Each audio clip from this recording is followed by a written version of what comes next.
নিরুদ্দেশ হওয়া, ইলিয়াস আলী নিরুদ্দেশ হওয়ার বিষয় নিয়ে আজকে যারা যিনি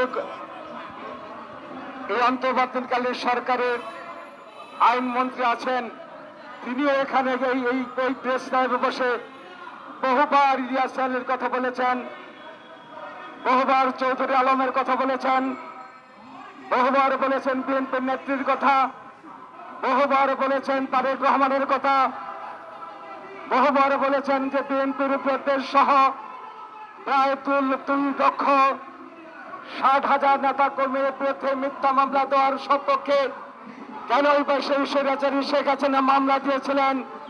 এই আজকের মন্ত্রিসভার উপদেষ্টা মন্ডলী আসিফ নজরুল সাহেব অনেক সুন্দর সুন্দর বক্তব্য রেখেছিলেন।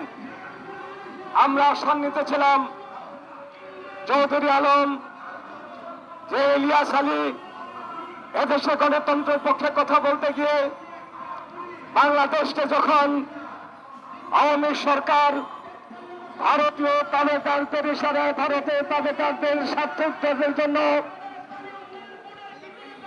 আমাদের নেতাকর্মীকে খুন করেছেন, যেভাবে ফারাক্কা বাদ দিয়ে বাংলাদেশের উত্তর পশ্চিমাঞ্চলকে মরুভূমিতে পরিণত করেছিলেন, ঠিক সেইভাবে আবার টিপাই মুখ বাদ দিয়ে বাংলাদেশের পূর্বাঞ্চলকে মরুভূমিতে পরিণত করার দায় তারা করছিলেন।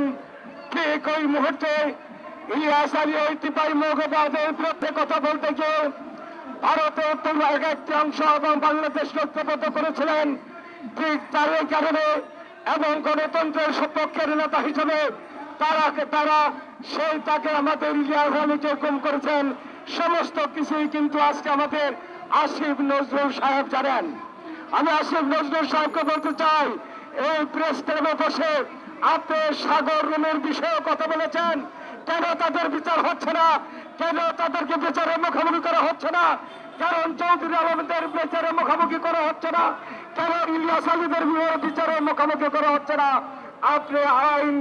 আপনি আইন উপদেষ্টা, আপনাদের কাছ থেকে যে চেয়েছিলাম, আপনাদের কাছে শুধু আমরা নির্বাচনের দাবি করছি এমন নয়, নির্বাচনের দাবি একটি ন্যায়সঙ্গত দাবি।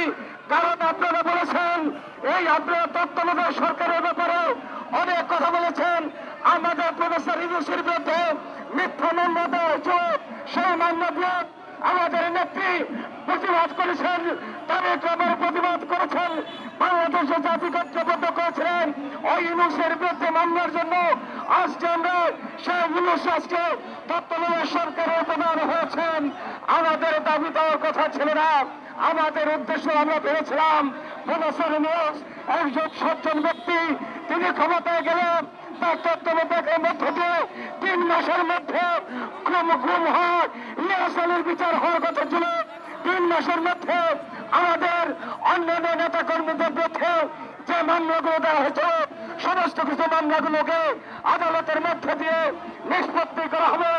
আজকে আমরা দেখি ভাগ্যের নির্মম পরিহাস, আজকে 8 মাস পর হয়ে গেল, সাগর রুমে হত্যার বিচার হয় নাই, ইলিয়াস আলীদের হত্যার বিচার হয় নাই, আজকে 8 মাস হয়ে গেল, অনেক মামলা উঠিয়েছেন।